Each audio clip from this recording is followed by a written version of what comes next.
Connected Mate. Bienvenue dans ce nouvel épisode spécial en mode grand débrief de l'année 2025 sur les sujets d'intelligence artificielle. Alors on a eu une année qui était dense, parfois déroutante, souvent accélérée, avec beaucoup de promesses, quelques boulettes, des usages qui se sont installés, d'autres qui se sont effondrés. Je m'appelle PPC et pour cet épisode du podcast Connected Mate, on va prendre le temps de revenir sur ce qui a vraiment compté cette année, ce qui a changé dans nos usages, ce qui a changé peut-être dans votre métier, dans votre quotidien, et surtout ce que ça dit de nous, que ça dit de ce qui nous attend pour la suite. Alors pour cette émission, je ne suis pas venu tout seul. Avec moi, les mates, une bande d'esprits curieux, critiques et surtout très connectés au réel. Le premier, oui, c'est Charles Nastorg, un assembleur de bulles et de business dans le B2B. Bonsoir Charles. Bonsoir PPC, bonsoir à tous. La fin d'année idéale pour les bulles d'ailleurs. Ah, c'est ça, il est arrivé avec les bulles. Deuxième mate, Christian Bellala, chef d'orchestre de la protection des données. Alors, si vous êtes en direct sur le TikTok, puisqu'on enregistre cet épisode en direct sur TikTok, vous pourrez le remarquer, il s'est déjà mis dans un esprit de Noël. Bonsoir Christian. Bonsoir PPC, bonsoir à tous et à toutes. Et oui, on approche des fêtes. On approche des fêtes. Elle est venue avec son pyjama, parce qu'elle présente le web en pyjama. C'est notre amie Ati, elle est experte en rien, c'est une touche à tout du digital. Elle met souvent les pieds dans le plat, mais avec style et élégance. Et elle pose aussi les vraies questions sans filtre. Bonsoir Ati, comment ça va ? Bonjour à tous, très content d'être avec eux. Cette émission ne serait pas tout à fait équilibrée si on n'avait pas Jean-Emmanuel Serré. C'est un designer. Il met de l'humain dans les choses de la vie. Oui, et pas que d'ailleurs. Il est avec nous. Bonsoir Jean-Emmanuel.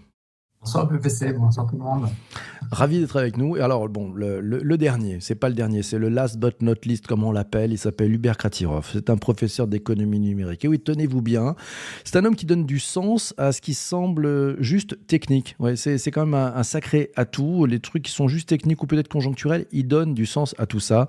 Et on est ravi de l'accueillir ce soir. C'est l'ami Hubert Kratirov. Bonsoir Hubert. Hey, salut les mates. Ça y est, les mates sont au complet. Pour démarrer, on a découpé cette émission en 4 grands temps forts pour remettre un tout petit peu plus de clarté dans cette année 2025. On va le faire en 4 temps. Le premier temps, ça sera l'IA dans la société, parce qu'en 2025, on a vu autant d'enthousiasme que de résistance. L'IA qui s'est invitée à l'école, dans les administrations, sur les plateaux télé, et tout le monde n'a pas forcément applaudi. Le deuxième temps, ça sera l'IA dans la création. 2025, c'était l'année, et c'est l'année où l'IA a généré des vidéos plutôt bluffantes, de la musique, des campagnes de pub, mais c'est aussi l'année où certains ont dit stop, où la question du style, de l'originalité, du sens a ressurgi. Le troisième temps, on parlera de l'IA dans le business. Et cette année, toutes les boîtes ont voulu faire de l'IA. Beaucoup ont lancé des POC, vous savez, les Proof of Concept. On va faire le tri entre les vraies avancées et puis les effets d'annonce. Et puis enfin, quatrième temps, on va se tourner vers l'année 2026. Ouais, parce que cette année qui y arrive, là, celle qui arrive, va nous donner, et on l'a vu avec 2025, quelques signaux faibles. Il y a eu des ruptures, des tendances. Et il faut savoir les lire pour se dire qu'est-ce qui va se passer en 2026. Ouais. Et ça, on va le faire ensemble. Donc, la question qu'on posera, c'est très simple. On va où maintenant ? Voilà, ça sera ça.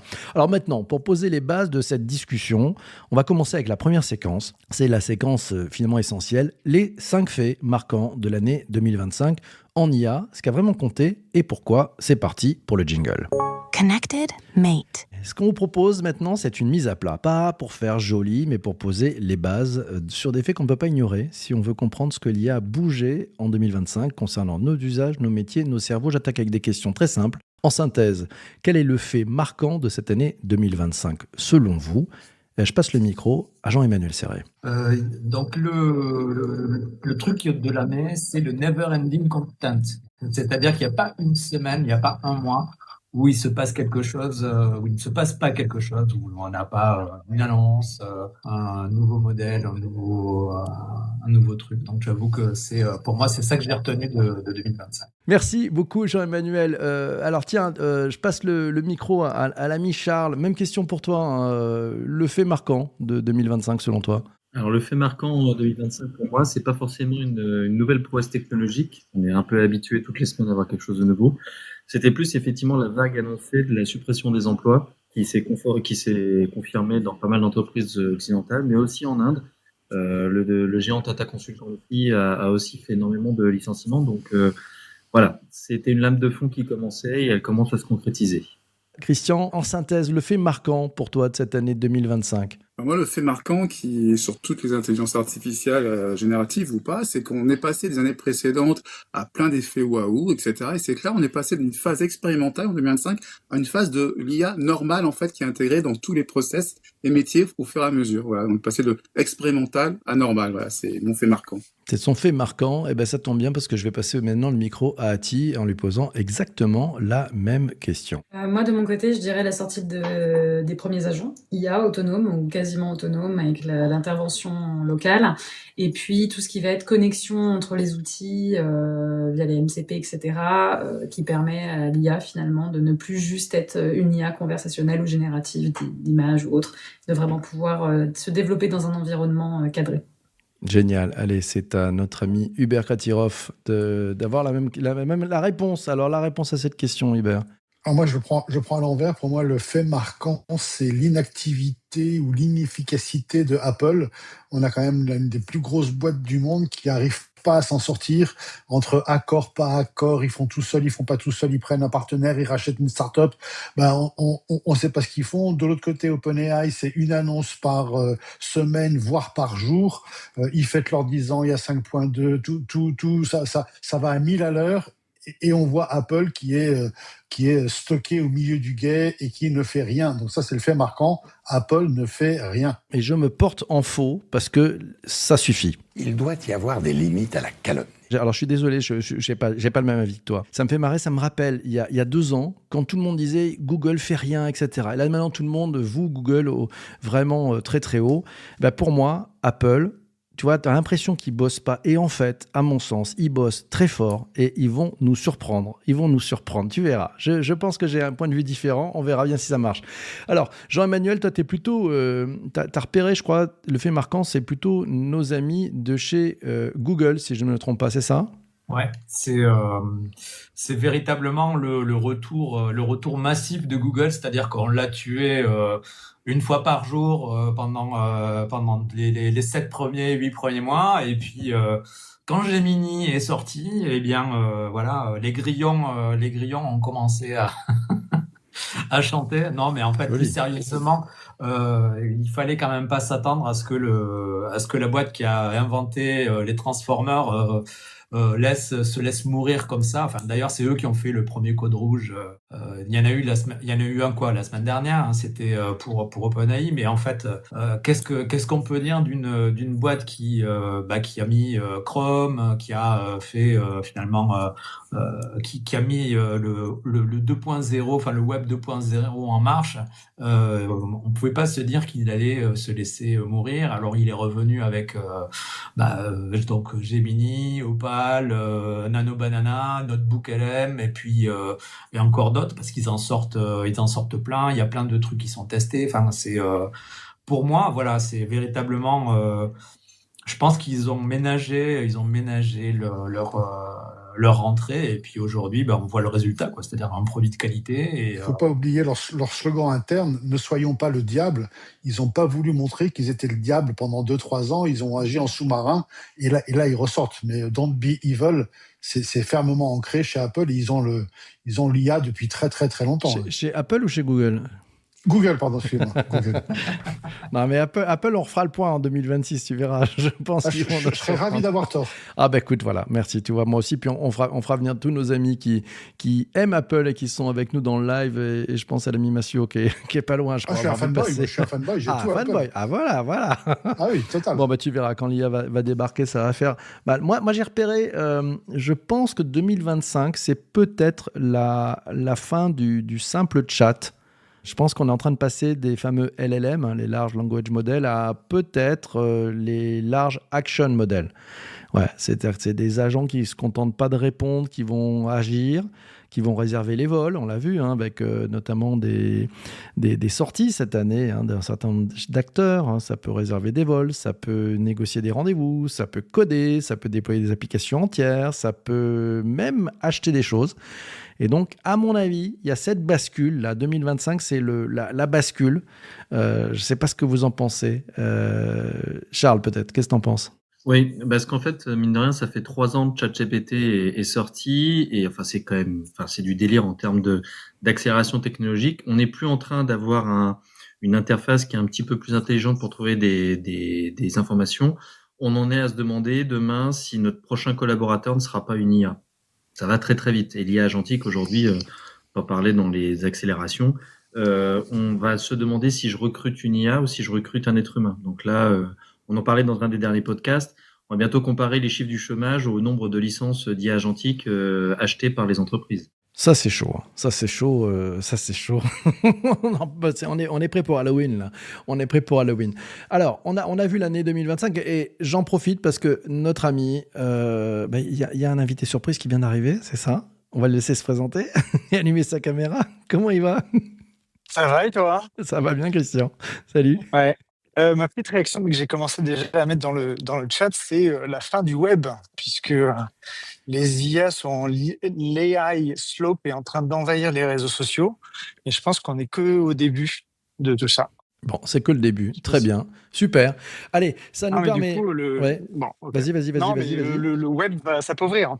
Parce que l'IA s'est nourrie de tous les contenus qui étaient disponibles à la surface de la Terre, et désormais, et c'est la stat de Google qu'on sort régulièrement, c'est dire aujourd'hui 50% de la production du web nouvelle est générée par IA. Donc, je ne fais pas de dessin sur le côté données synthétiques qui se dégradent au fil du temps en se réutilisant elles-mêmes, mais on est à l'aube d'un point de bascule là.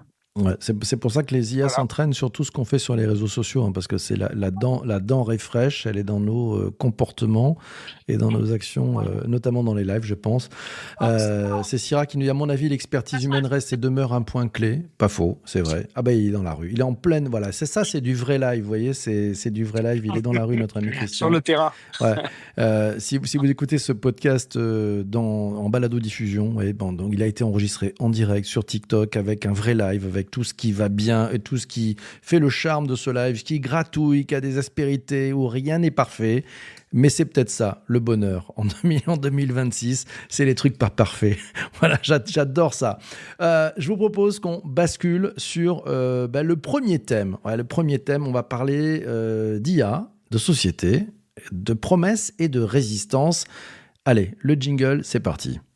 Connected Mate. Alors maintenant qu'on a les grandes lignes, on va rentrer dans le dur. Et la première escale, c'est la société. 2025, ça a été l'année où l'IA s'est imposée dans la vie quotidienne, à l'école, dans les services publics, dans les médias.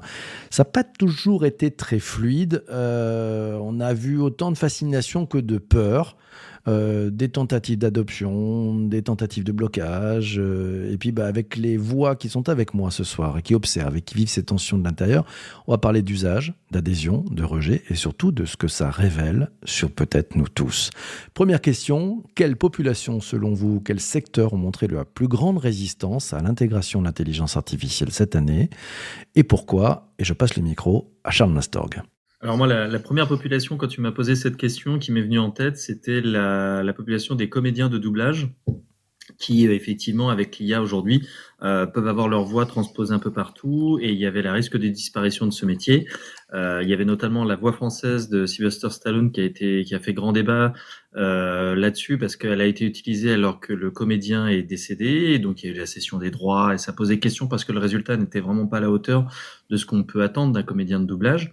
Et notamment sur la France, qui est l'un des rares pays dans le monde à doubler en voix française, enfin dans la voix du coup du pays, les différents films qui viennent d'Asie, des États-Unis ou de tout autre endroit du monde. Donc la peur de disparition de ce métier, d'autant plus qu'il y a un grand acteur français qui a dit que c'était une super opportunité, Christian Clavier. Alors je ne sais pas s'il l'a dit de manière un peu spontanée en se disant il y a quelque chose de fantastique à faire, et qui ne soulevait pas le problème qu'il y avait derrière de la disparition des emplois, l'authenticité, sachant que pour l'instant, encore une fois c'est avec l'IA, pour l'instant, le résultat est pas terrible. Quid de demain et qu'est-ce qu'on fera? Comment est-ce qu'on valorisera effectivement ces voix et ces intonations? Très bien. Hubert? Pour moi, la résistance, elle vient des politiques qui n'ont pas bien compris ce qu'était l'IA, qui n'ont pas bien compris la portée de l'IA, et notamment nos ministres au numérique qui savent faire qu'une chose, c'est interdire les réseaux sociaux aux moins de 15-16 ans et d'interdire les sites X à tout le monde, mais ils n'ont pas compris ce que faisait l'IA. Donc ça, c'est très, très, très dommage que les politiques soient pas intégrés et pas compris le changement. Ok. Allez, Ati, est-ce qu'elle est avec nous? Hop, on va la réinviter parce que je crois qu'elle vient d'atteindre sa limite de temps disponible sur TikTok. Ouais, ça c'est c'est ça les usages très très compulsifs ou toujours interactifs. Je sais pas, peut-être. Allez, tiens, je bascule. Christian, toi, sur cette question justement, est-ce que tu vois c'est quoi selon toi les populations, les secteurs qui ont montré le plus de résistance sur l'intégration de l'intelligence artificielle? Un petit peu dans le sens de Hubert, et je vais continuer, aller un peu plus loin, c'est vraiment tout ce qui est service public en fait. Parce que du coup, c'est tout ce qui est administratif, et donc on connaît tous, hein, c'est très très long que ce soit une innovation ou autre, à mettre en place. Il y a des systèmes de validation, il y a beaucoup d'acquis, on reste un petit peu dans sa position, hein, et donc du coup c'est très très long à être intégré, c'est assez rigide et c'est contractuel, et en fait voilà, donc tout ce qui est public, je pense en général, hein. Ouais. Ati est revenu parmi nous. Je vais te poser la même question, Ati. Désolée pour le petit reparti revient. Moi, je dirais dans le sens de Charles et dans le sens général de tout ce qui est artiste, donc notamment les doubleurs, mais aussi les illustrateurs, les chanteurs, etc., avec effectivement ces doublages ou ces récupérations de voix qui pouvaient permettre de créer de la musique finalement assez facilement, mais musique au global avec des outils comme Suno, etc., où finalement, je veux dire, on est plein à rêver de savoir faire de la musique, et avec des outils comme ça, tu te retrouves à pouvoir écrire une chanson et la mettre en parole assez rapidement. Et puis tout ce qui est illustrateur aussi, avec tout ce qui est génération d'images, où finalement il y a beaucoup d'illustrateurs qui se retrouvent sur le carreau, quoi, parce qu'il n'y a plus besoin d'aller payer des centaines et des milliers d'euros pour des panoplies complètes d'illustrations pour les marques et notamment pour les publicités. Guillaume, dans le live, nous signale les consultants, selon lui, qui effectivement peut-être n'ont pas passé sont un peu gênés parce que ça s'accélère très très vite. Vous ressentez la même chose? Vous pensez que les consultants, c'est une population qui bouge ou qui est un peu coincée? Charles? Alors, il y a un paradoxe, c'est effectivement, comme le disait juste après Guillaume, il y a de moins en moins de missions parce qu'en fait, au final, tout ce qui va être recherche d'informations d'un premier niveau, là, au début, on faisait appel à des consultants, on va aller interroger les LLM. A fortiori, il y a aussi de la part des boîtes de consultants une surutilisation de l'IA. On l'a vu avec les déboires de Deloitte et les gouvernements qui eux-mêmes utilisaient des LLM pour vérifier que les consultants n'étaient pas en train d'utiliser des IA génératives dans les rapports. Et donc les IA trouvaient les hallucinations dans les rapports de d'autres IA. Donc il y a un frein à l'utilisation dans un sens où ils n'arrivent pas à l'intégrer pour que ça soit un vrai complément dans leur travail et une plus-value pour le client in fine. Et en même temps, ils l'utilisent à tout va pour essayer de démultiplier certaines missions avec une faible plus-value. Ok, très clair, super. Allez, on passe à une autre question. Allez, je parlais peut-être un peu de fracture numérique, parce que je pense que on a vécu ça avec le digital, hein, ce qu'on a appelé peut-être un petit peu l'électronisme, enfin le fait que certaines personnes ont un peu décroché, n'étaient pas trop au rendez-vous du digital. Est-ce que vous pensez qu'il y a une fracture numérique qui est en train peut-être de devenir aussi une fracture cognitive à l'ère de l'IA? Et là, je te passe le micro à toi, Charles, tiens. Alors, pour moi, c'est pas l'IA en elle-même, mais en fait, l'IA nous a montré qu'il y a un grand manque d'avancement dans le traitement de la donnée, à la fois et aussi dans sa gouvernance. C'est-à-dire que on a beau parler de la transformation digitale, mais on sait toujours pas utiliser, organiser et bien gouverner toutes les données que l'on a. Et en fait, la fracture numérique aujourd'hui, on le voit, hein, la bataille, c'est qui est-ce qui va avoir les meilleures données, les meilleures qualités, etc. Donc, pour moi, la fracture numérique, elle commence déjà là, à savoir une entreprise ou une organisation administrative, même publique. Est-ce qu'elle sait déjà bien utiliser ces données? Et en fait, celles qui savent bien le faire, derrière, savent bien utiliser l'IA. Et on a pas mal d'exemples de sociétés qui réussissent bien aujourd'hui. On parlait de Google qui a su le mettre en place, mais il y a aussi Amazon et après, il va y avoir sûrement, là on en parle peu, mais il y a aussi le fisc français qui sait très bien utiliser de nouvelles technologies pour pouvoir détecter les arnaques et ce genre de choses. Donc voilà, c'est pour moi l'IA a révélé qu'il y avait déjà une fracture numérique déjà à la base sur le traitement des données et la gouvernance. Christian Bellala, notre Data Protection Officer, qu'est-ce qu'il en pense ? Bah écoute, Charles justement a parlé de gouvernance et c'est vrai que bah là du coup c'est un atout, c'est prévu comme ça et puis je pense aussi pour l'Union européenne. C'est vrai que on voit donc les États-Unis, bah c'est surtout une politique, une gouvernance de liberté, donc du coup on fait un petit peu tout avec les données, alors que les données c'est vraiment le cœur. Hein. La Chine c'est l'inverse, c'est les données de surveillance en fait, c'est plutôt comme ça. Alors que du coup en Europe, en Union européenne, hein, pardon, du coup que ce soit avec le RGPD pour les données et puis donc du coup avec le RIA, ce qu'on appelle l'IA Act, AI Act, hein, comme vous voulez, mais du coup c'est le RIA chez nous. Du coup là c'est vrai que c'est un avantage réglementaire en fait, et je pense que c'est aussi un levier compétitif d'avoir des données propres et sécurisées, toujours dans le respect en fait de la protection des données justement qui me concerne. Voilà, donc je pense que c'est un atout la gouvernance UE. Ati ? De mon côté, je pense pas que c'est la fracture cognitive, que c'est la fracture IA qui génère la fracture cognitive, et j'ai un peu peur que ce soit plutôt l'inverse. Je pense qu'il y a deux fractures avec l'IA. Il y a ceux qui font le choix délibéré de ne pas l'utiliser par conviction, notamment vis-à-vis de sa consommation énergétique et ce genre de choses, et puis de ses impacts sociaux. J'ai tendance à croire que la fracture, un peu comme Charles finalement, était déjà là. Avec le numérique, mais fracture cognitive aussi, sur la façon dont on peut envisager d'utiliser, et que ça va se traduire et ça va s'amplifier à cause de l'IA. Ok, très clair, merci. On va prendre aussi les commentaires. Hein. N'hésitez pas, vous qui êtes en direct sur TikTok. On compte sur vous pour les commentaires. Autre question, est-ce qu'on peut encore parler de choix face à l'IA ou est-ce que vous pensez qu'on est déjà dans une sorte de système par défaut puisqu'on parle de système par défaut, allez, la question elle est probablement pour Christian. Directement. Bah, écoute, moi je dirais que c'est qu'une illusion, tout ça, c'est qu'une vaste illusion.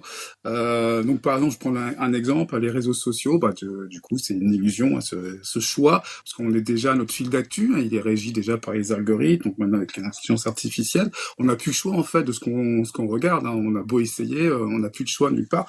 On pense scroller, on nous fait croire qu'on scrolle librement, alors que c'est pas du tout le cas, donc c'est illusoire. Puis en entreprise aussi, hein, c'est aussi illusoire, l'intelligence artificielle, entre autres par exemple avec la réglementation, avec le code du travail, par exemple avec le dialogue social au niveau des entreprises. C'est vrai que l'intelligence artificielle n'a pas le choix de la mettre en place, alors que le code du travail impose du coup que ce soit vu et analysé avant, parce que c'est une nouvelle injonction d'outils numériques et technologiques. Donc voilà, donc il faut l'étudier. Alors que du coup, c'est une illusion de laisser le choix, comme quoi qu'on laisse le choix soit aux salariés ou aux entreprises ou aux dirigeants. Parce que du coup, c'est mis en place progressivement parce qu'on n'a pas le choix vis-à-vis de la concurrence et du marché. Donc on fait des POC, puis les POC se transforment en tests, puis on élargit. Donc là, du coup, le dialogue social s'envole, on l'oublie. Donc il n'y a aucune revue. En fait, il n'y a aucune analyse de risque.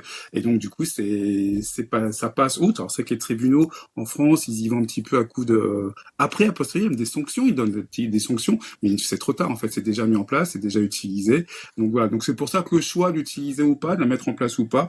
Donc, du coup, je reviens sur ce que je disais. C'est une illusion. C'est une illusion, d'accord. Donc, ce que je t'entends, c'est de dire stop l'époque, faites des MVP, au moins vous serez plus proche de la réalité et intégrerez dès l'amont, et c'est vachement important, tous les sujets de GDPR, de sécurité, enfin bref, des trucs qui font que vos cas d'usage vont pouvoir passer à l'échelle et être robustes et pas juste faire une petite démo et puis s'en vont. J'ai laissé le micro ouvert à Hubert. Ton point de vue là-dessus, Hubert, toi ? La vague est énorme et on peut pas éviter. Et ce qu'on ne peut pas éviter, il faut l'embrasser. Donc on aura l'IA devenant aussi un peu transparente et quasi invisible. Elle est infiltrée partout. Il y a no limite, c'est du liquide qui va s'infiltrer de partout. Et donc comme on ne peut pas l'éviter, le seul rôle qu'on a, nous, en tant que salariés, citoyens, utilisateurs, c'est de choisir la meilleure IA qui nous convient en termes d'idéologie, en termes de tonalité. Est-ce qu'on veut quelque chose de sympa, quelque chose de formel, quelque chose de distancié, quelque chose de sexy? Comment on veut notre IA? Est-ce qu'on la veut très complexe et pleine de réflexion, ou est-ce qu'on la veut au contraire factuelle avec des sources un peu classique, on va dire. Et je crois qu'il faut vite choisir. Enfin, il faut s'empresser de choisir, sinon on va nous l'imposer et ce sera invisible. Et comme disait Jean-Emmanuel, on s'en apercevra même plus. Elle sera incluse. Donc, pour pas se faire inclure, choisissons-la. Ça c'est de la punchline, voilà. Reprenons la main. Il a raison, Hubert. Charles. Alors moi, je pense qu'il y a toujours le choix. L'idée de l'utilisation de l'IA aujourd'hui, elle est assez assez réduite, dans le sens où soit c'est du gain de temps, soit aussi éventuellement du gain d'argent. Et encore, faut voir le nombre d'allers-retours, le temps et tout ça que ça prend. C'est pas toujours prouvé sur le retour d'argent. En revanche, sur le retour de temps, ça peut être un peu prouvé. Mais finalement, quel est l'intérêt de gagner plus de temps pour faire quoi de ce temps? Et on a le très bel exemple de la pub d'Intermarché dont la communication dans les médias aujourd'hui est de dire on a fait cette pub sans utiliser l'IA. Ce qui est très drôle dans le sens où certains se disent ils ont fait quelque chose à l'ancienne. Non, ils ont fait comme tout ce qui se fait, comme beaucoup de choses se font encore aujourd'hui, c'est-à-dire avec l'esprit humain et avec le fait de tester, de se tromper, mais d'apprendre à chaque fois qu'effectivement on loupe une marche. Tiens, on apprend quelque chose, on teste des nouvelles choses. Et ce qui est intéressant, c'est que là où je différais sur le fait que l'IA va devenir incontournable partout, en fait, l'IA peut devenir incontournable à partir du moment où elle démontre son véritable utilité. On parlait du gain de temps, gain d'argent. Mais aujourd'hui, le problème, c'est qu'on n'apprend rien. C'est là le problème aussi de la surutilisation de l'IA. Et donc, il y a une perte de connaissances qui, parfois, vaut pas le temps et l'argent gagnés à côté. Ati ? De mon côté, je suis d'accord avec le fait qu'on ait toujours le choix. Je peux très bien faire le choix demain de partir vivre au milieu de la forêt et de vivre en autonomie complète et hors système, auquel cas l'IA finalement, à part la façon dont les impôts vont me retrouver et calculer ce que je leur dois, j'en aurais pas tellement besoin et je serais pas tellement soumise à son influence. Par contre, pour ceux qui restent effectivement en système et notamment qui sont concernés par les métiers qui risquent d'être grand remplacés, ça risque d'être compliqué de faire le choix délibéré de ne pas utiliser l'IA puisque ça risque d'être imposé à un moment ou à un autre, que ce soit dans notre système social, scolaire ou travail. Donc, le choix est possible, mais encore une fois, la fracture risque d'être toujours plus grosse. Ok, très clair. Allez, on attaque avec un autre point. Je voulais savoir, est-ce que vous voyez un levier concret qui permettrait de réconcilier innovation et c'est important pour moi, une sorte de justice sociale en 2026. Je vais passer le micro à notre professeur d'économie, notre ami Hubert Kratirov. Que veux-tu que je te réponde d'autre que la formation.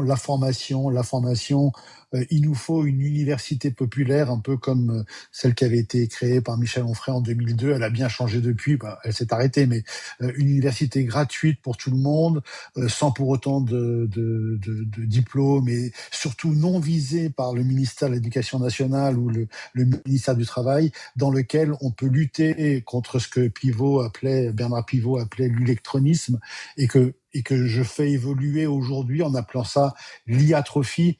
L'IAtrophie, c'est justement l'atrophie de certaines personnes à penser avec l'IA, à utiliser l'IA.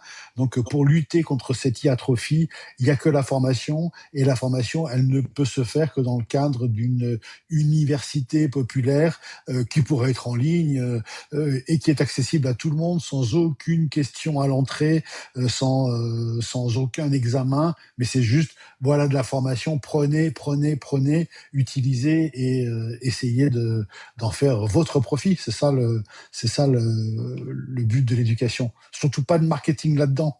Ouais, si ce n'est le marketing de faire venir les gens à cette université, mais pas du marketing d'école de commerce, s'il vous plaît. Ouais, on regardera le mot iatrophie dans les années qui viennent. Je pense que tu tiens quelque chose. Jean-Emmanuel. C'est un modèle social qui doit être repensé, c'est-à-dire on avait déjà parlé de taxer les robots à une certaine époque, mais est-ce qu'il faudrait pas taxer les IA pour former les gens se servir des taxes pour former les gens, et en fait, c'est la vraie question, c'est comment le futur du travail? C'est une belle question. Ati. Oui, moi je rebondis là-dessus. Pour moi, il y a un vrai sujet sur le fait d'assurer les droits sociaux et le droit du travail, parce qu'on va vers une précarisation de beaucoup de métiers parce qu'on va perdre en compétitivité en tant que salarié face à l'IA. Donc il faut à la fois pouvoir développer la formation à l'IA pour ses salariés, pour que les jobs puissent upgrade et que la montée en compétences soit proportionnelle aux besoins des entreprises au niveau des installations IA. Et puis le côté de développer des projets qui vont créer de l'emploi pour ces personnes qui vont se faire entre guillemets remplacer. Et je pense que le revenu universel peut devenir une vraie question dans quelques temps et amené un peu plus rapidement par l'IA. Ouais, il va revenir sur la table, il va revenir sur la table probablement ce revenu universel qui avait été testé, qui n'avait pas forcément bien fonctionné, donc peut-être qu'il faut qu'il soit revisité, ça on lui donnera peut-être une deuxième chance. Merci, on a fini cette première séquence sur l'IA et société. Je vous propose qu'on passe maintenant à une deuxième séquence, on va parler d'IA, de création et qu'est-ce qui a changé en 2025. Connected Mate. Deuxième escale, on change d'univers, on va passer dans celui de la création. 2025, c'est l'année où l'IA s'est mise à générer des vidéos plutôt bluffantes, de la musique en boucle, des illustrations virales, mais derrière les waouh et les likes, il y a des questions peut-être très sérieuses. Qu'est-ce que ça change à l'acte de créer ? Qu'est-ce que ça change à la valeur de ce que l'on produit, à la place de l'artiste ? On a avec nous des gens qui créent, qui enseignent, qui doutent aussi, et qui vont nous aider à voir plus clair dans ce nouveau paysage. Allez, les mates, c'est pour vous cette première question. Quelle est selon vous la principale évolution dans la façon de créer avec l'IA cette année ? Et je vais passer le micro à Hubert, forcément à Hubert. C'est bien que tout le monde puisse créer avec l'IA, mais je vous en supplie, arrêtez de créer des merdes. Arrêtez de créer des starter packs à la con. Arrêtez de créer la photo de vous-même en train de faire l'Irox. On sait que vous n'avez pas fait l'Irox. Dépensez pas des litres d'eau et des kilowattheures pour demander la recette du guacamole. La recette du guacamole, elle est chez Marmiton. Allez chez Marmiton. Ça coûte moins cher que de demander à ChatGPT. C'est quoi la recette du guacamole? La responsabilité. Utilisons tous l'IA, mais de manière responsable pour des choses qui sont utiles à soi, utiles à la société, utiles à ce qu'on veut, mais il faut absolument arrêter les tests nauséabonds et que les étudiants utilisent ça 50 fois par cours. Il y a un prof, il est censé jouer le rôle de l'IA. C'est bien de challenger le prof avec de l'IA, mais 2-3 fois par cours, pas 500 fois par cours. Donc, un usage responsable, c'est ça qui doit évoluer chez les créateurs. On peut tous créer, mais faisons des créations qui ont du sens, qui sont responsables et pas n'importe quoi juste pour dire ah là là qu'est-ce que je suis beau avec je sais pas quoi un blister ou je sais pas quoi une tenue de cosmonaute. Là il faut arrêter. Je pense qu'il faut être responsable. Il faut arrêter. Alors d'ailleurs justement on a un reporter qui est parti dans ton école t'écouter et on a entendu ces mots-là. Quel est l'enculé qui a osé me présenter ça? C'est de la raclure de chiottes. Exactement. C'était ça, c'était vraiment ça. Ati, toi, qu'est-ce que tu as vu dans l'évolution justement de cette façon de créer avec l'IA ? On est passé du simple chat, échange par chat, questions-réponses, à quelque chose de plus complet avec l'organisation des idées. Aujourd'hui, même possible complexe et multimodal via les dossiers, la possible délégation complète de certaines tâches à l'agentique et puis des résultats finalement même au niveau créativité et au niveau IA génératif qui sont beaucoup plus propres et intéressant qu'il y a un an. Donc, je pense qu'il y a quand même une grosse évolution en matière de dans quel cadre j'utilise l'IA et pour quel type de résultat j'attends son intervention. Charles ? La rupture, elle est plus au niveau de la photo parce que ça y est, on n'arrive plus à reconnaître une vraie photo d'une IA.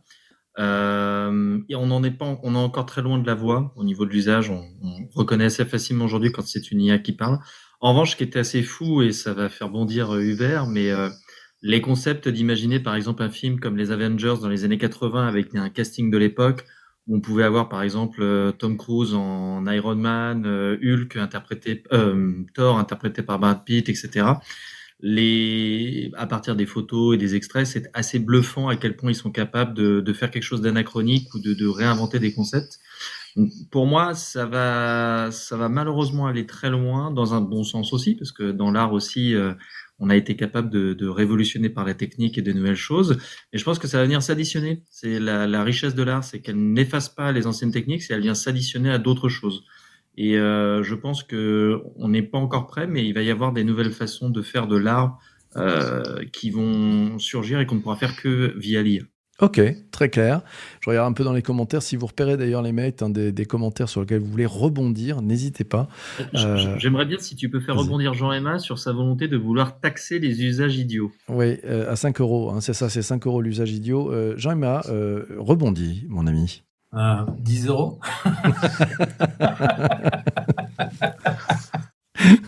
Pas mieux. Pas plus, pas plus. Moi qui dis mieux dans les enchères. Ça s'appelle un rebond, un rebond furtif. Voilà, c'est un rebond furtif. Alors, autre question. Est-ce que l'IA vous a permis de faire quelque chose que vous ne pouviez tout simplement pas faire avant Hubert? Ah ben, moi, c'est pas que je pouvais pas le faire, mais c'est que ça m'aurait pris beaucoup, beaucoup de temps pour le faire. Et grâce à l'IA, ben, j'ai pu développer des fonctionnalités web, des applications, des choses qui sont vraiment utiles, qui plaisent à mes clients, qui plaisent aux étudiants, qui plaisent pendant mes conférences. Et j'aurais pu le faire avant, mais ça m'aurait pris 10, 20, 30 heures. J'aurais été obligé de chercher de la doc, j'aurais été obligé de tester, retester, de perdre un temps de dingue. Et là, bah, je suis capable de faire un player de musique et faire un quiz musical en quelques dizaines de minutes. Je fais un petit quiz musical et ça fait un très très bon icebreaker et c'est très utile.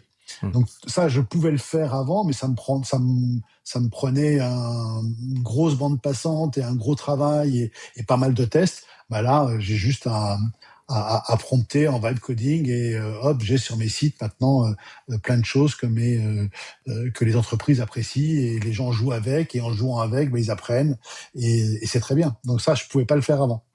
Alors, dans les commentaires, il y a Ludo qui franchement, vient de nous ouvrir un sujet, et j'aime beaucoup cette façon de voir. Il nous dit « Les artistes ont de toute façon toujours su assembler les concepts anciens et nouveaux pour en tirer du neuf. » Et ça, je suis d'accord avec ça, c'est 1000 fois vrai.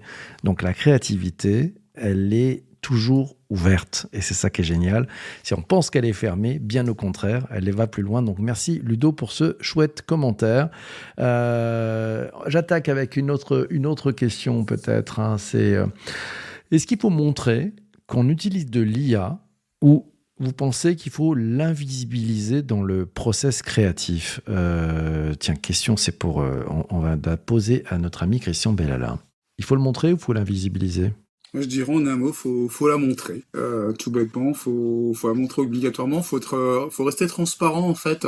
Alors c'est vrai qu'on a le cadre réglementaire qui l'impose d'une façon, mais c'est aussi une valeur stratégique et c'est aussi c'est une très bonne visibilité pour l'entreprise qui le montre, qui le démontre en fait. Parce que invisibiliser l'usage de l'IA, ça va avoir un effet, un risque inverse, je dirais, par rapport à un rejet, du coup, une trahison peut-être de la marque qui veut utiliser l'IA et sans le dire. Et du coup, ce qu'on voit déjà un petit peu, hein, et donc le dire qu'on l'utilise ou qu'on l'utilise pas, pourquoi pas, mais ça sert à rien. C'est un petit peu comme avant. Hein, moi, je fais une comparaison à l'époque.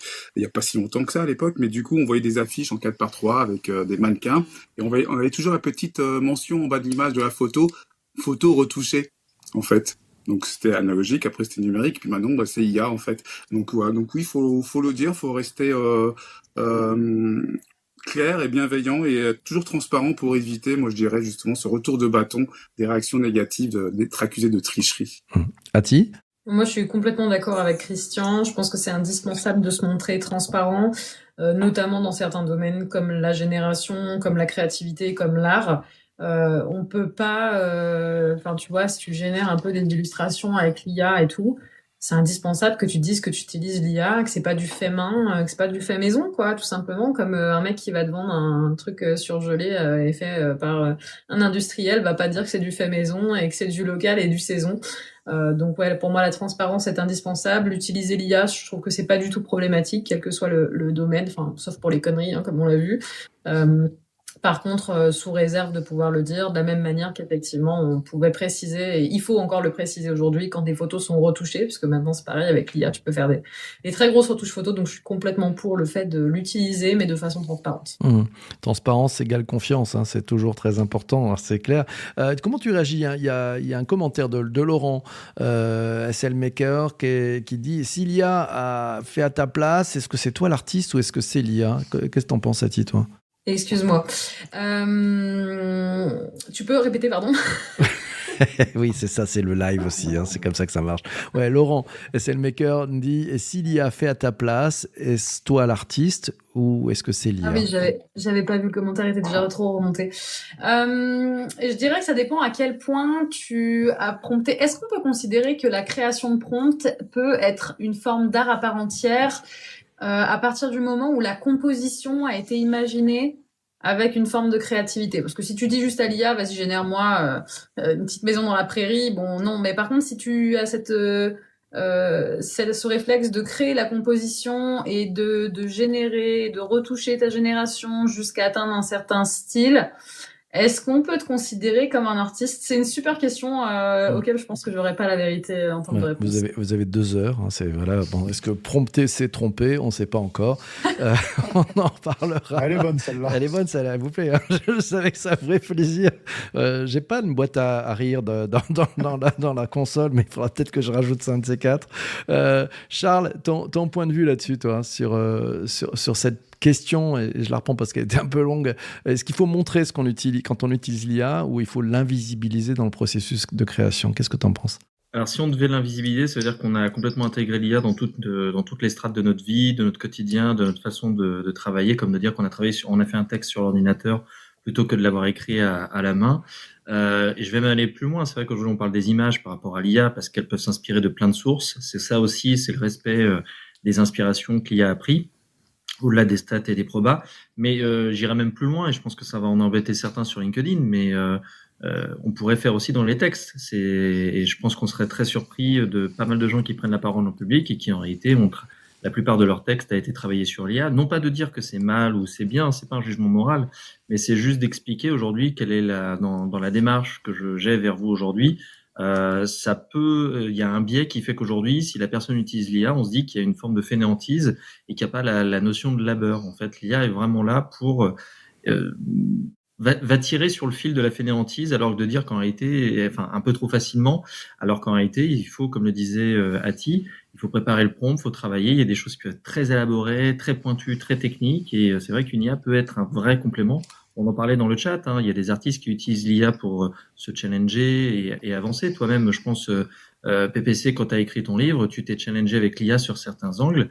Et est-ce que tu as mis pour autant que tu utilisais l'IA ou pas sur ton livre d'ailleurs? Oui, je l'ai écrit. Je l'ai écrit, vous l'avez lu. Je le dis dès le départ, j'ai utilisé l'IA comme un sparring partner. Voilà, c'est du compagnonnage. Voilà, c'est le moment pub pour le livre. Vous trouverez le lien dans l'épisode du podcast. Ça s'appelle Réinventer votre entreprise à l'ère de l'IA. Et puis en plus, avec une préface très chic de Serge Papin, l'ancien patron du groupe Système U. Mais bon, vous cherchez ça, c'est sur Amazon. Hein, on fait très simple.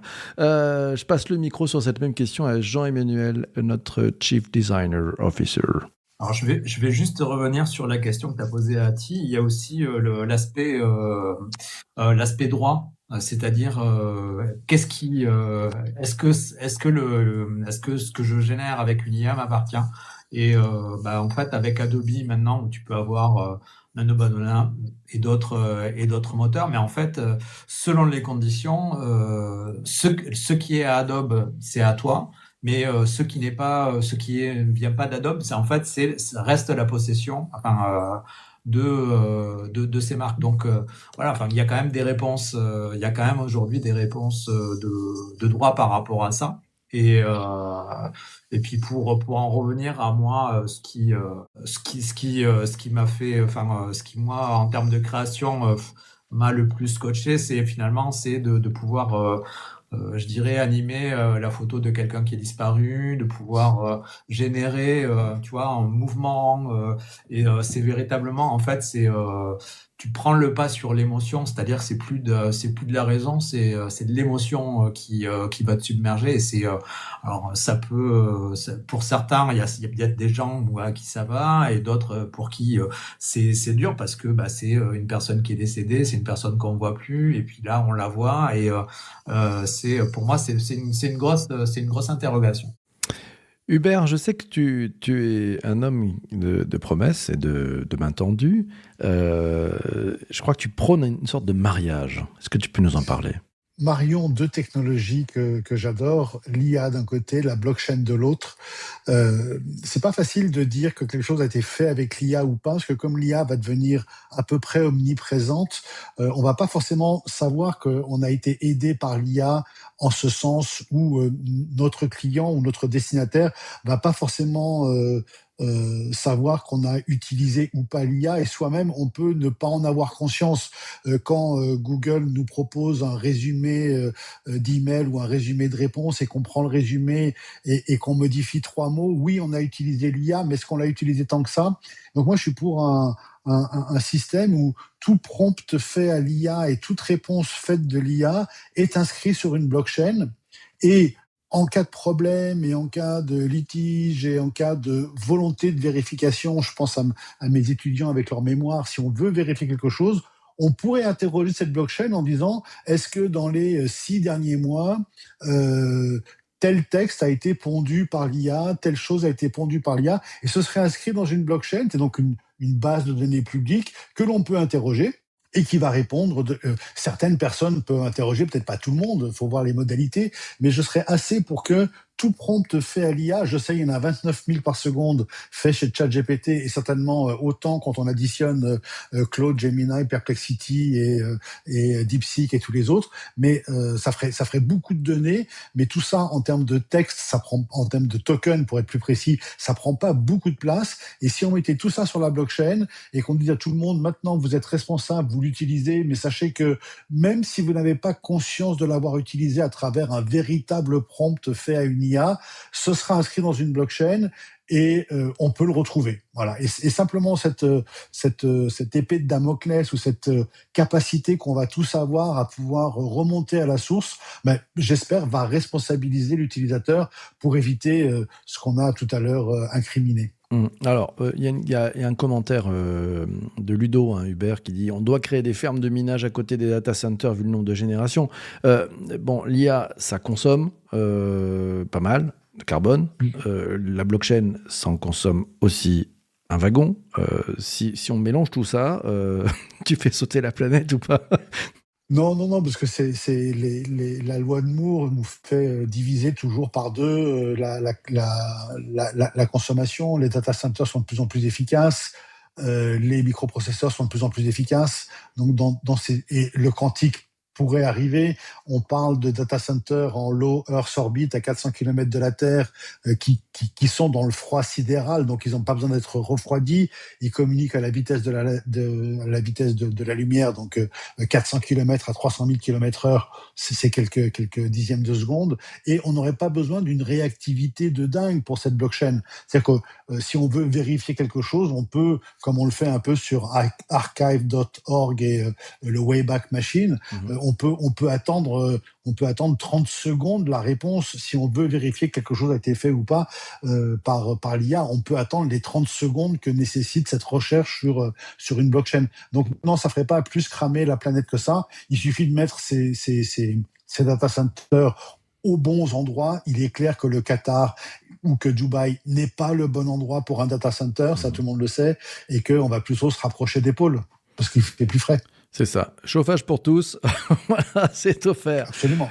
Mes amis, je propose qu'on passe maintenant dans une nouvelle séquence. On va parler d'IA, de business, de gains, d'illusions et de risques. C'est parti. Connected Mate. Troisième séquence, là on va parler d'argent, de pépettes, de brousouf, de caillasse, de thunes, ouais. On va parler de ROI aussi, on va parler de hype, de réalité terrain. Ouais, c'est important la réalité terrain. Alors, on s'aperçoit finalement, pas mal d'entreprises en 2025 ont voulu faire de l'IA. Ouais, alors certaines ont pivoté, d'autres ont totalement improvisé. Alors entre les slide decks qui pétillent et puis les vrais changements de modèle, il y a un grand écart. Ouais, on va se demander, on va se poser ces questions-là. Où sont les vrais gains? Est-ce qu'il y a des illusions qui ont explosé en l'air? Et qu'est-ce que les métiers, les managers, les équipes ont vraiment vécu cette année? Première question pour les mates. Est-ce que vous avez observé des cas où l'IA a permis un véritable changement de modèle économique? Et là, je fais appel à notre explorateur en chef, Christian Bellala. Ouais, écoute, oui, sur plusieurs domaines, il y a eu quelques avancées, donc des risques aussi, des illusions, parce que du coup, il y a eu trop, hein, c'est comme on dit, je peux pas en dire plus, ça a été trop. Il y a musique, hein, déjà pour commencer. Alors c'est vrai que je rejoins ce qu'avait dit Hubert tout à l'heure. Donc c'est vrai que du coup, il en a marre d'entendre des bip. Donc, je vais pas redire le terme, mais c'est vrai que c'est un petit peu ça. C'est un petit peu comme les développeurs hein, que je vois qui du coup, ils pissent du code à foison avec l'IA. Du coup, on arrive à des aberrations. Donc là, j'arrive au risque. Tu parlais des risques. Du coup, c'est déjà arrivé à des entreprises. Du coup, ils ont généré du code qu'ils ne connaissent pas parce qu'ils ne sont pas développeurs. Du coup, c'était rempli d'intrusions et évidemment, ils se sont fait pirater en 2-2 dès que le site a été mis en ligne. Donc, voilà, ça, c'est le risque. Donc, c'est pareil pour les graphistes, hein. Alors, concernant la musique, donc c'est vrai que c'est intéressant parce que ça a beaucoup évolué. Donc là, je mets de part d'autre, hein, de côté, ceux qui appuient juste sur un bouton, généralement la petite maison dans la prairie, hein, pour Ati, par exemple, ou alors un starter pack pour Uber. Du coup, pour la musique, c'est vrai que ça a beaucoup évolué. Il y a 3 grandes plateformes, en fait, ça a beaucoup évolué. Et là, des professionnels, en fait, donc, ne se cachent pas et ils le disent. Et ils s'en servent vraiment et c'est un atout, en fait. Ils font des choses avec la musique qu'ils ne pouvaient pas faire avant, qu'ils pouvaient faire, mais de façon plus longue, au niveau des arrangements, des tests, de pouvoir générer directement des instruments et des rythmes, etc. Donc, je connais pas bien les termes de la musique, hein. C'est pas mon métier, musicien. Mais du coup, ouais, ça leur permet, donc j'en ai rencontré quelques-uns et puis du coup, lui aussi certains témoignages. Du coup, ils s'en servent et donc ils font un espèce de fonctionnement hybride. Du coup, entre leur création, qui du coup testent, ils challengent l'IA, et l'IA les challenge. Ce que t'aimes bien faire aussi PPC en écriture ou en visuel. Du coup, pareil avec la musique, l'IA les challenge sur les rythmes, sur les sensations, donc pour faire rentrer de l'émotion, toujours à la main de l'artiste, du coup, du musicien, du compositeur. Et c'est vrai que donc là, c'est intéressant. Et un deuxième domaine, je vais essayer d'aller très vite, c'est la mode. Du coup, on connaît tous la mode. Du coup, on se met devant, donc on a vu à Vivatech, on l'a vu un petit peu partout. Des fois avec son smartphone, hop, on se met un chapeau comme là, par exemple.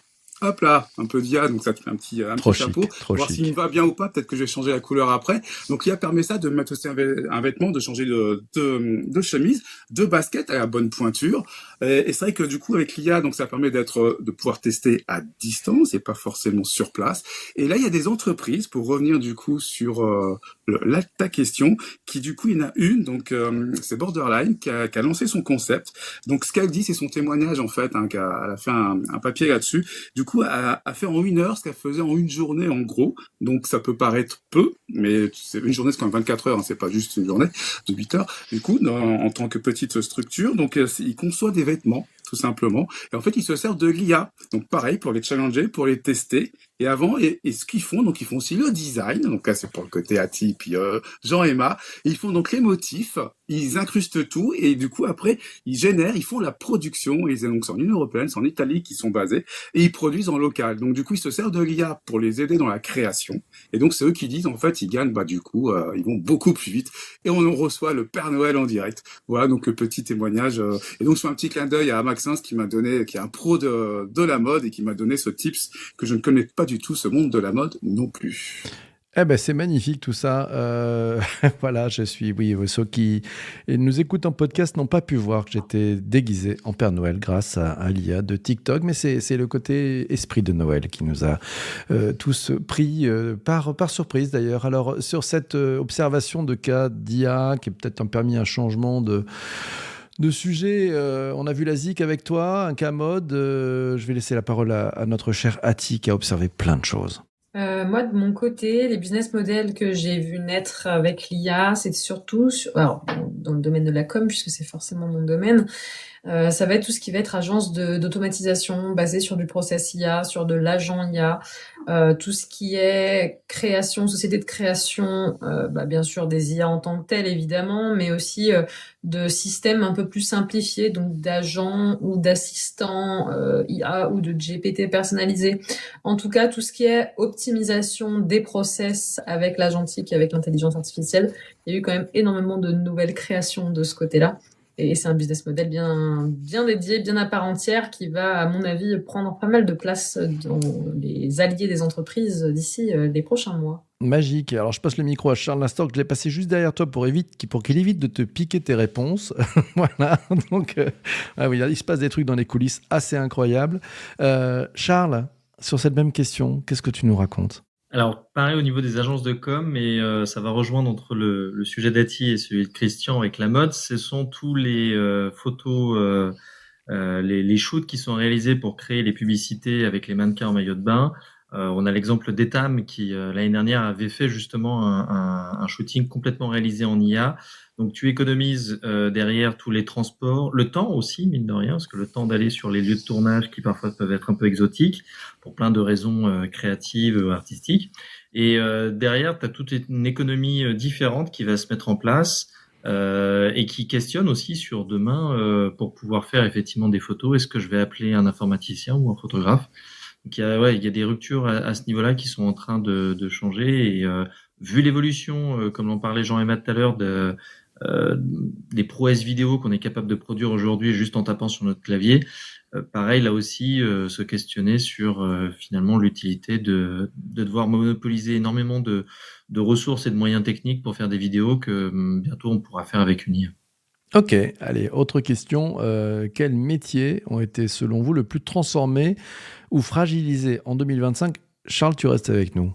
Alors, fragilisé, je parlerai des créateurs de contenu. C'est-à-dire que on a une machine qui s'est mise à réfléchir avec les méthodes de créateurs de contenu.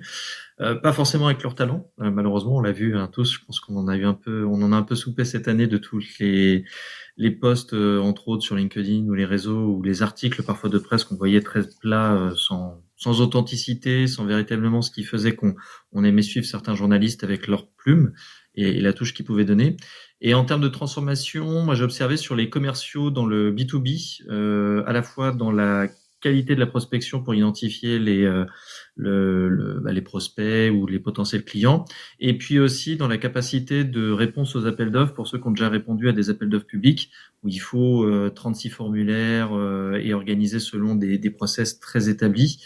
C'est vrai que les IA génératives ont permis de pouvoir plus rapidement comprendre, lire tous les appels d'offres, repérer certains éléments cruciaux et faire des réponses plus rapides et adaptées, notamment sur toute la partie administrative qui peut être très laborieuse, même si l'administration publique tend à la diminuer. Aujourd'hui, on a les IA qui vont faire gagner du temps aux commerciaux pour qu'ils puissent se concentrer sur véritablement leurs interlocuteurs et les enjeux de leurs interlocuteurs. Le terme crucial, c'est un terme que tu utilisais avant l'IA générative ou depuis l'IA générative ? Très bonne question. Je crois que je l'ai utilisé avant. Ce qui m'arrivait parfois de lire des livres dans lesquels il y avait des mots qu'on ne voyait pas toujours sur les réseaux sociaux. Donc je pense que c'est ça. C'est un peu comme certaines expressions comme l'en avant Guingamp. Tu vois, je suis pas sûr que grand monde sache de quoi je parle. Ouais. Fier d'être Marseillais aussi. Voilà. Non, parce que en fait, moi, je pense que je me mets à l'utiliser. Tu vois, un peu comme le du coup qu'on a eu tendance à l'utiliser. C'est à force de lire des trucs sur LinkedIn où les gens mettent cruciaux. Et j'ai l'impression que c'est en train de me perturber. Mais Hubert, est-ce que tu as suivi la même chose, toi ? Oui, il y a cette tendance à la normalisation de la communication, mais pas plus que ça. Et moi, j'ai pas d'avis là-dessus. Tu vois des métiers qui ont été transformés, toi, ou fragilisés en 2025 ? Pas plus que ça non plus, parce que je pense que la fabrication de toute la valeur ajoutée de l'entreprise est encore pas tout à fait faite par l'IA, donc il y a besoin des êtres humains. Ils sont aidés par l'IA, ils sont améliorés par l'IA, mais c'est pas. Moi, je vois pas de perte et je vois pas de juniors non embauchés à cause de l'IA. Mais au contraire, un junior que tu n'embauchais pas parce qu'il n'allait pas pouvoir faire grand-chose, tu sais que si tu l'embauches et que si tu l'obliges à utiliser l'IA correctement, il va pouvoir faire tellement de choses que ça devient très intéressant de l'embaucher. Donc, moi, je suis plutôt favorable, je suis plutôt technosolutionniste et je vois que des bonnes choses. Ouais. Maintenant, je ne prétends pas avoir une vue exhaustive. Et Christian, qu'est-ce qu'il en pense là? Ah, bah, du coup, moi, évidemment, je ne pense pas ça, je suis pas d'accord. C'est par rapport aux juniors, c'est vrai que du coup, c'est un débat qu'on a en entreprise, en fait. On s'est aperçu, bah, du coup, on met l'IA facilement, donc tout ce qui est métier d'assistance. Du coup, ça peut être du sparring partner en privé, le support client, du consultant, donc sur le côté finance et côté RH, il y a de plus en plus d'intelligence artificielle. Et c'est vrai que, au niveau des offres d'emploi, bah, on recherche beaucoup de seniors. Et c'est vrai que les juniors, bah, du coup, c'est de l'intelligence artificielle, c'est des algorithmes. Et le problème, c'est que là, on s'est posé la question avec les ressources humaines et d'autres, hein, et aussi le côté juridique, c'est que pour devenir senior, bah, faut passer par la case junior. Et vu que là, on n'embauche plus de juniors, parce qu'on met des machines à la place, parce que du coup, bah, ça va beaucoup plus vite, ils se fatiguent pas. Bah, du coup, on a un petit souci, on commence à se poser des questions, mais on a mis le pied où exactement? Donc, pour l'instant, on continue, enfin, tout le monde continue, plus ou moins, parce que faut quand même entraîner ces machines qui restent quand même juniors, qui restent comme des stagiaires. Donc, c'est le même principe, qui se fatiguent pas. Mais du coup, on se pose la question, ouais, un peu inquiet quand même, mais du coup, on essaye de pas s'affoler, mais du coup, c'est comme une alerte. Ok, Ati, tu as repéré un secteur d'activité où tu voulais rebondir sur les propos de notre ami Christian? Moi, au niveau du secteur d'activité, on en a parlé en plus tout à l'heure, quand on se dit que 50% du contenu web aujourd'hui est généré par IA, c'est que assurément il y a un métier qui est en train de disparaître, c'est celui de rédacteur web. Bien placé d'ailleurs pour le savoir, puisqu'il y a 2 ans, une partie de mon chiffre d'affaires, c'était pour la rédaction d'articles SEO, et qu'aujourd'hui, j'ai plus un seul client dans ce domaine-là. Hein. Donc t'as pivoté, oui. t'as pivoté, Oui, t'as développé rapidement ton business. Donc il y a une prime à ceux qui savent pivoter vite, c'est ça? Assurément. Après, bon, j'avais déjà la chance à ce moment-là de ne pas faire que cette activité-là, et heureusement, parce que je pense que j'aurais pas survécu. Mais assurément, de toute façon, la création de contenu texte, en tout cas, bon, pour le web, pour la création de fiches produits, pour la création d'articles de blog, bon, bah, il n'y a pas grand rédacteur web, à mon avis, qui doit bien se rémunérer aujourd'hui, ou alors il doit être vraiment très très peu cher. Mais ce qui n'est pas une bonne chose, hein, soit dit en passant, puisque la plupart des articles web aujourd'hui générés, quand ils sont générés sans repasse, etc., je veux dire, c'est extrêmement survolé, c'est de la tambouille sans goût, très tiède. Hein, on en a déjà parlé dans d'autres podcasts, mais ouais, rédacteur web, à mon avis, est un métier qui ne risque plus d'évoluer et qui est certainement amené à disparaître.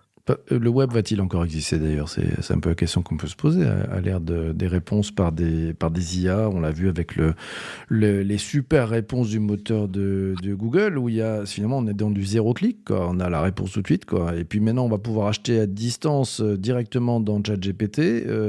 Bon. Le designer là, Jean-Emmanuel Serret, toi tu vois ça comment?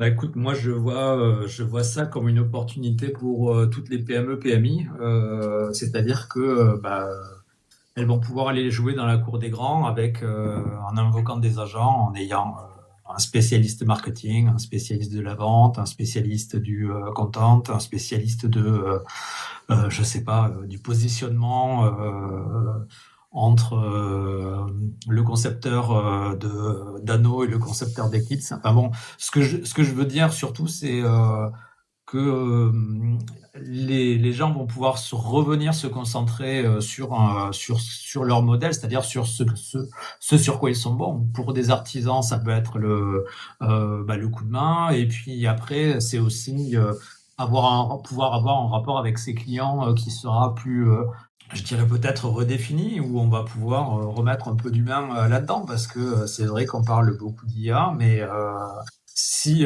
l'IA font toutes les tâches rébarbatives, ça va peut-être nous laisser plus de temps pour comprendre la volonté du client, pour discuter avec lui de si c'est si c'est la bonne couleur, la bonne matière et des choses comme ça. Donc je pense qu'il y a derrière chaque chose négative, il y a aussi du positif, et pour moi ça en est un.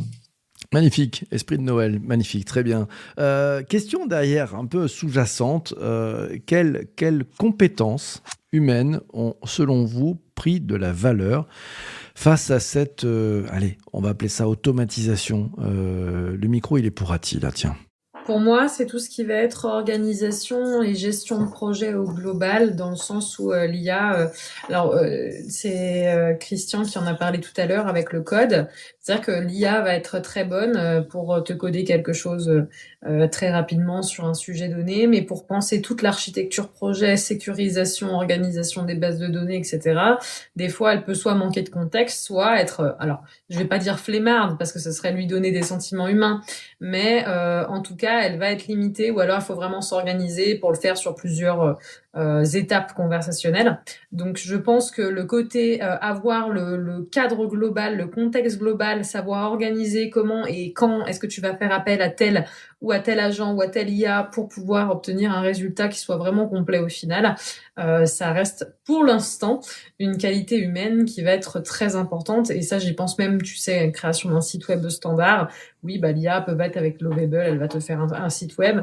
Si tu veux sécuriser ta base de données, optimiser ton hébergement, faire la vitesse, paramétrer ton CDN, gérer ton SEO, etc. L'IA va pas encore aujourd'hui te dire tiens, attention, je t'ai pas fait ça. Donc pour moi, il y a encore un vrai sujet gestion de projet et organisation de projet au global. Ouais, mais bon, ça va s'améliorer. Les curseurs et Lovable, en 2026, ils vont creuser et te proposer ça, non, sur un plateau. Qu'est-ce que t'en penses? Alors, on va voir, et je le souhaite, presque, puisque ça nous éviterait de tout vérifier, de repasser derrière chaque créa. Mais en attendant, à l'heure actuelle, ces compétences-là ont pris de la valeur. Ok. Christian, quelles compétences humaines ont pris de la valeur face à l'automatisation ou sont en train de prendre de la valeur? Je pense, tout métier confondu, toute activité confondue, la pensée critique, c'est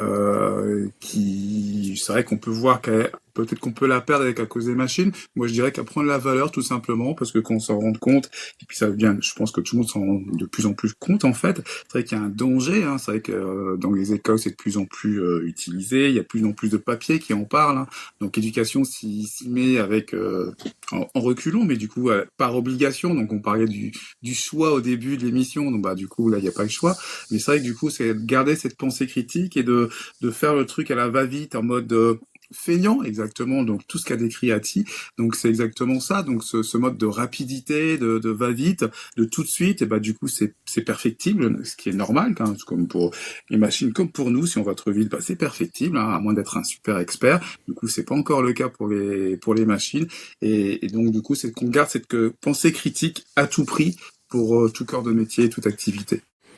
Ok, très clair. Charles, de ton côté? Moi, c'est la méthodologie de recherche documentaire. C'est-à-dire que l'IA fait énormément de recherches, elle va chercher dans plein d'endroits. Il faut être capable de pouvoir effectivement challenger ce qu'elle est en train de nous proposer, de voir si la source est pertinente ou pas, et puis de varier les sources qui se modernisent elles aussi. À une certaine époque, les gens ne se rendaient pas compte qu'au lieu de chercher des images sur Google Images, il valait mieux aller sur Instagram et faire la recherche du lieu ou des environs du restaurant pour avoir des photos de gens qui ont publié en open sur Instagram. Pareil aujourd'hui sur des tutos, on n'est pas obligé d'aller sur YouTube, on peut aussi aller sur TikTok, mais après derrière, il faut avoir l'expérience de pouvoir challenger ce qui est raconté, ce qui est dit, et recroiser avec d'autres informations pour vérifier que c'est vrai. Et la deuxième compétence, je sais pas si c'est vraiment une compétence, mais ça rejoint un peu l'idée de Jean Emma, c'est de développer l'authenticité. C'est-à-dire qu'aujourd'hui, il y a plein d'entreprises qui peuvent parler du même sujet. Qu'est-ce qui fait que demain, l'audience va retenir votre version versus les autres? C'est votre authenticité, votre capacité à vous démarquer dans le bruit constant qu'il y a aujourd'hui sur Internet.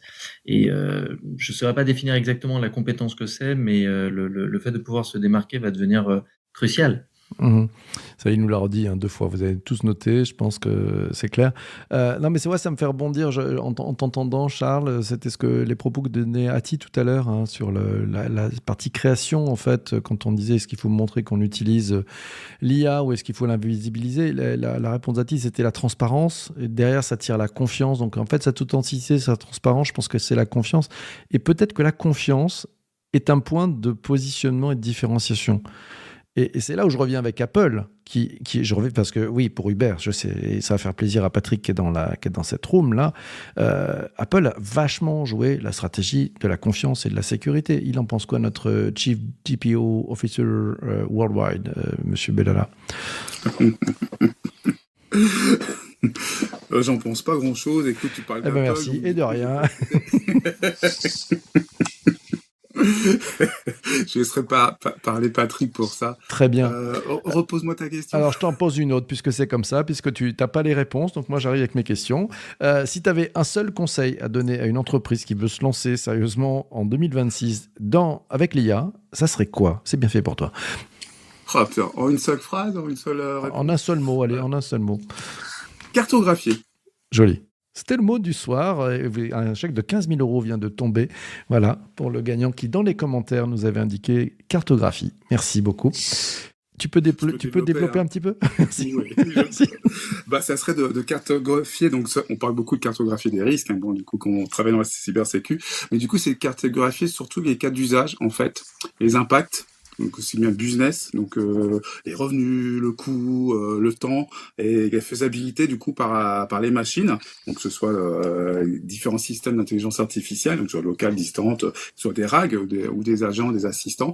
Donc pas forcément arrêter, c'est vrai, on utilise ça avec les POC, donc c'est vrai que se lancer à tout prix, parce que là c'est ce qui se passe, on lance un POC pour voir en fait, tiens, faut mettre l'IA à tout prix, c'est un peu ça, mais du coup sans vraiment cartographier le vrai besoin en fait métier et de ce qu'on veut en fait, soit pour le parcours client, pour soi-même en fait ou pour l'entreprise. Donc c'est vraiment cartographier le besoin et après on verra du coup si des machines, du coup on peut en mettre plusieurs, seront vraiment aptes, ces systèmes d'IA, à remplacer ou en tout cas à être complémentaires de l'humain. Donc voilà, la cartographie. Et puis t'as encore mis un coup de jeton au fameux POC, c'est plutôt pas mal. Charles? Le conseil que je donnerais, c'est aujourd'hui, il y a plein de LLM et tous ont des qualités différentes en fonction de nos métiers et autres. Ce que je proposerais, c'est d'utiliser une interface qui va centraliser et qui est sécurisée pour pouvoir utiliser l'ensemble de ces LLM. On l'a vu, moi j'ai testé Perplexity pour écrire un mémoire, c'est vraiment pas mal en termes de production, ce genre de choses. ChatGPT est très intéressant pour faire de la recherche d'informations sur le web. Donc voilà, tous ces LLM-là ont leur point fort à chacun. Et l'idéal demain, c'est de pouvoir utiliser une interface qui va tous les centraliser et sécuriser vos données, bien évidemment.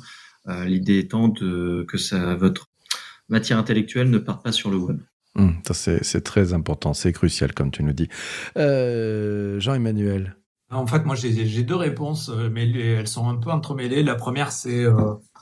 on va dire c'est vos data, parce qu'en fait c'est l'or sur lequel vous êtes assis. C'est-à-dire que si vous arrivez à exploiter vos data, vous allez pouvoir faire des choses et vous démarquer, parce que ça représente votre histoire, les relations que vous avez avec votre client et tout ça, et ça vous permet après, pourquoi pas, je sais pas moi, vous êtes spécialisé dans un domaine, le design, pourquoi pas vous générez un clone qui va vous faire des vidéos ou qui va apprendre le design, par exemple le design, comment se servir d'Illustrator, comment faire du design thinking et le faire de manière avec un clone qui va faire ça à votre place. Donc ça veut dire que potentiellement pour vous ça peut être une rentrée d'argent et puis un partage aussi de connaissances.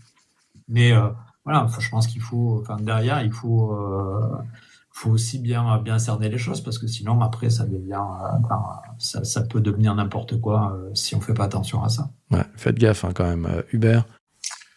Alors moi, le conseil que je donnerais aux entreprises, il est un peu bizarre et il fonctionne un peu à la Amazon, leur technique de gestion de projet qui s'appelle Working Backward, qui consiste à imaginer la fin du projet et de se propulser quelques années plus tard pour voir la fin du projet et se dire donc qu'est-ce qu'il faut qu'on fasse pour arriver à ce résultat-là. Et le conseil que je donnerais aux entreprises, c'est de regarder leur place, leur position, leur ranking dans 5 ou 6 outils d'IA, de poser des questions à ChatGPT, à Perplexity, qui est le meilleur fabricant de boulons de 12 et de clés à molette de 24, pour voir ce que répond et comment l'IA les intègre ou ne les intègre pas.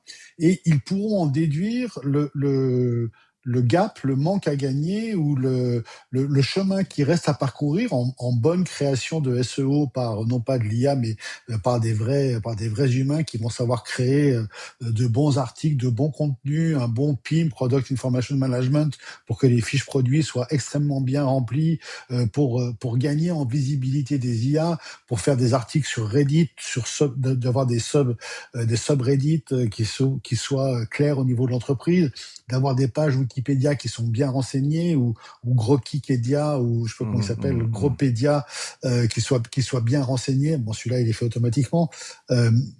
Et d'interroger l'IA, alors sur ce coup, en MCP et en agent to agent, en disant fais-moi le tableau des 5 fournisseurs capables de fournir tel type de pièces, fais le tableau, le nom du commercial, le prix moyen de la cotation et je sais pas encore, la disponibilité éventuelle. Et là, quand l'entreprise va s'apercevoir que ces 2 concurrents sont parfaitement renseignés dans le tableau et qu'eux ne le sont pas, ils vont s'apercevoir de tout ce qu'ils doivent faire en IA pour maintenant faire partie du top ranking par les IA. Et ça nous mène petit à petit au GEO, donc Generative Engine Optimization, ou au AEO, Answer Engine Optimization, ou à tout ce qu'on veut, SAIO. Il y a plein d'acronymes, on ne sait pas encore lequel va sortir du lot, mais moi je commencerai par là. C'est une manière de travailler par la fin, de voir le résultat final que verront les clients ou les parties prenantes, et de se dire il nous manque, on a des trous dans la raquette ici et là, et donc on va utiliser l'IA dans l'entreprise pour combler ces trous. Ouais. Donc ça, c'est le conseil que je donnerais. Du client, donc j'entends, c'est partir du client, ton conseil. On part du client de ce qu'il va avoir, ce qu'il va trouver, et puis on se fait un moment de vérité. Un vrai moment de vérité. Et ça devrait être l'électrochoc du pauvre, autrement dit le coup de pied au cul, quoi. Ok. Oui. Autre point ?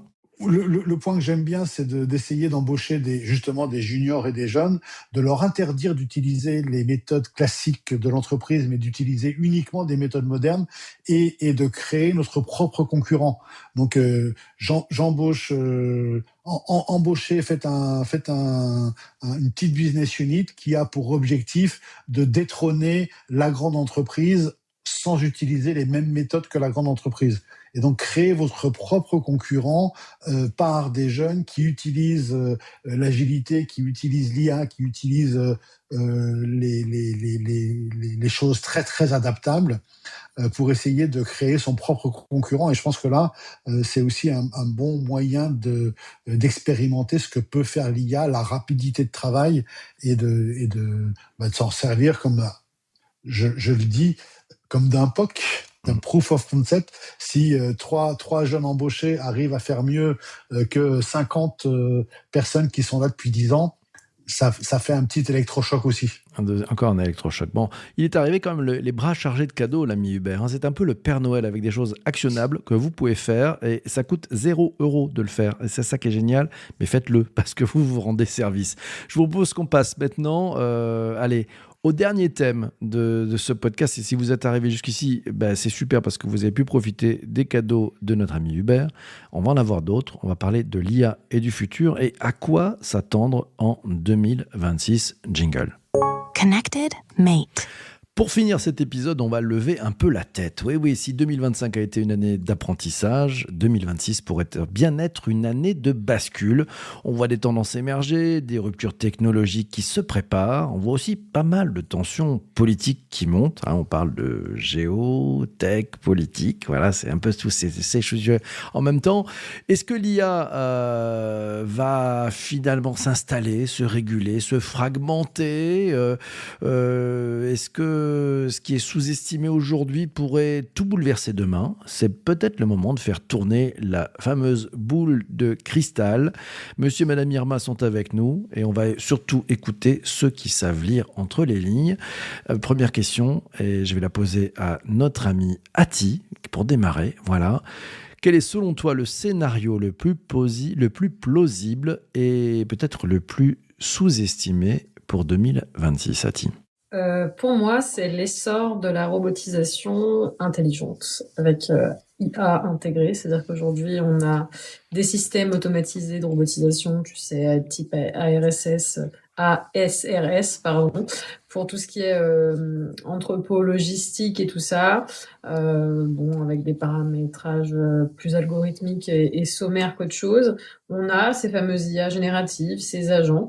Je me demande si on va pas avoir fin d'année des vraies avancées côté robotique intelligent, tu sais, avec notamment les robots qui sont en train de sortir là chez Elon Musk ou autre. Je pense qu'il va y avoir un essor de ce côté-là au niveau robotique. Ok, donc merci. Et puis donc on se redonnera rendez-vous fin 2026 pour voir si tout ça est arrivé. Allez, autre scénario, peut-être sous-estimé. On va commencer par un scénario sous-estimé. Je vais passer le micro à notre ami Hubert. Un scénario sous-estimé.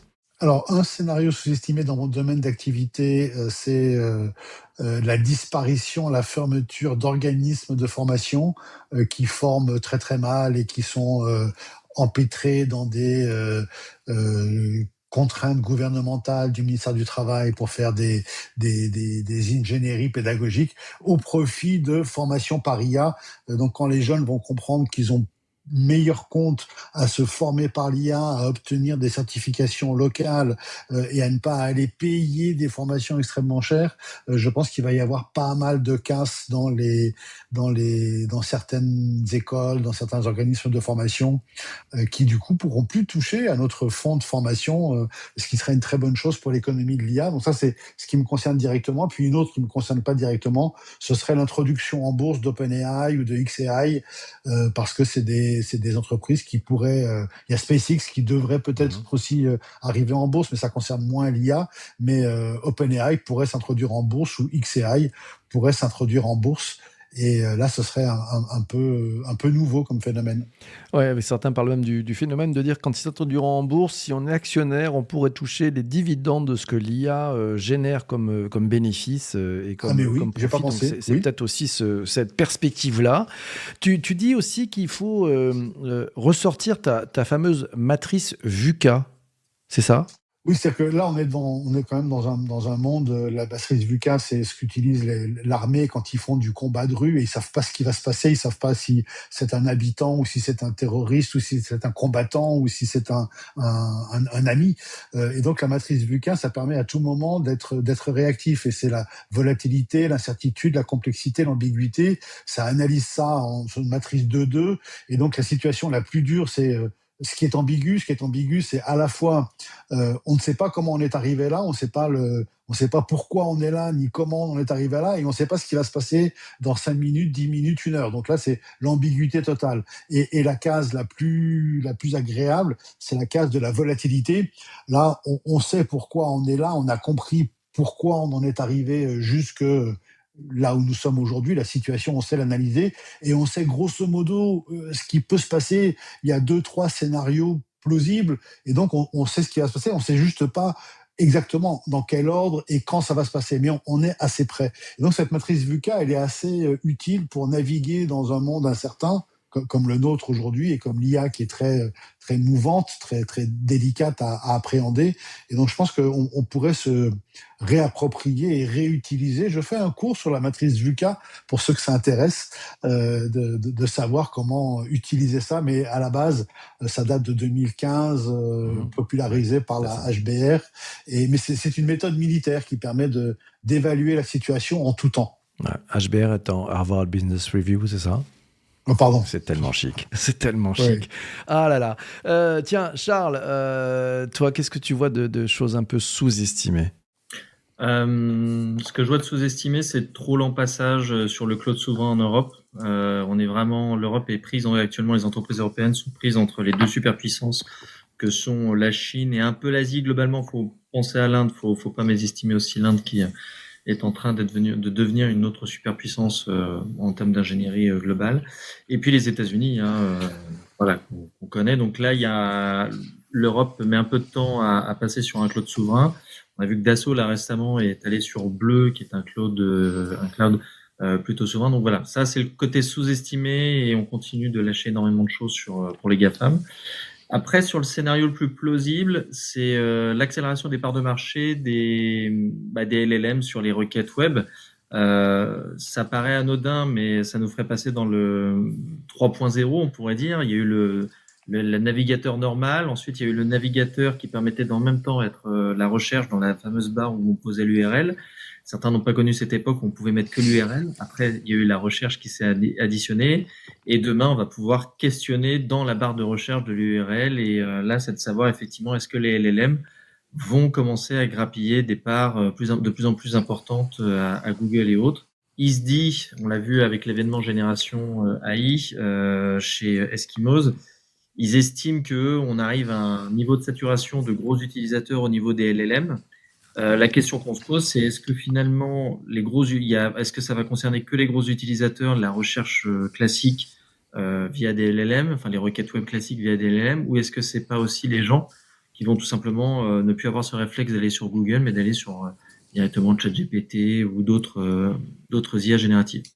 Ok, tu restes avec moi, j'ai une autre question à te poser. Est-ce qu'à ton avis, qu'est-ce qui va se passer quand l'IA commencera à interagir avec d'autres IA, les agents, les plateformes, les bots, et que ça va se faire à grande échelle, puisqu'on nous parle de l'agentique, de l'agent-to-agent, du MCP, enfin bref, de tous ces sujets qui ne sont pas encore tout à fait secs. Il y a quand même beaucoup plus de marchands de pelle et de pioche que de trucs qui réussissent vraiment.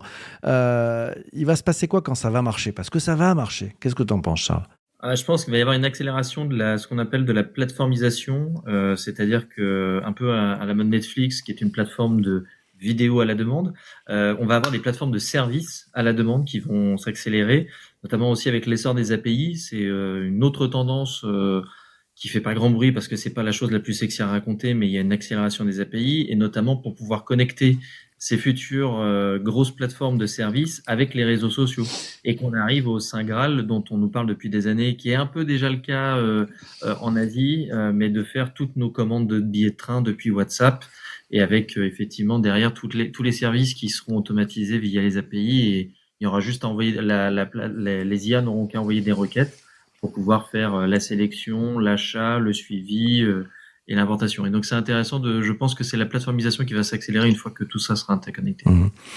Contrepoint, éclairage, Ati, qu'est-ce que tu penses qui va se passer? Moi, je suis assez d'accord avec ce que vient de dire Charles. Je pense qu'il y a un vrai risque, par contre, au niveau du monde du travail. Aujourd'hui, on est déjà dans des systèmes où beaucoup de métiers sont en difficulté, que ce soit dans l'évolution ou la pseudo-disparition. Moi, j'ai peur d'une grosse automatisation des entreprises, des process par les entreprises, par ces biais d'agents qui arrivent à se connecter entre eux, et une fracture avec ces entreprises qui, elles, ne seront pas habituées et n'auront pas intégré l'IA dans leur process, et du coup, un vrai licenciement de masse au profit d'agents IA.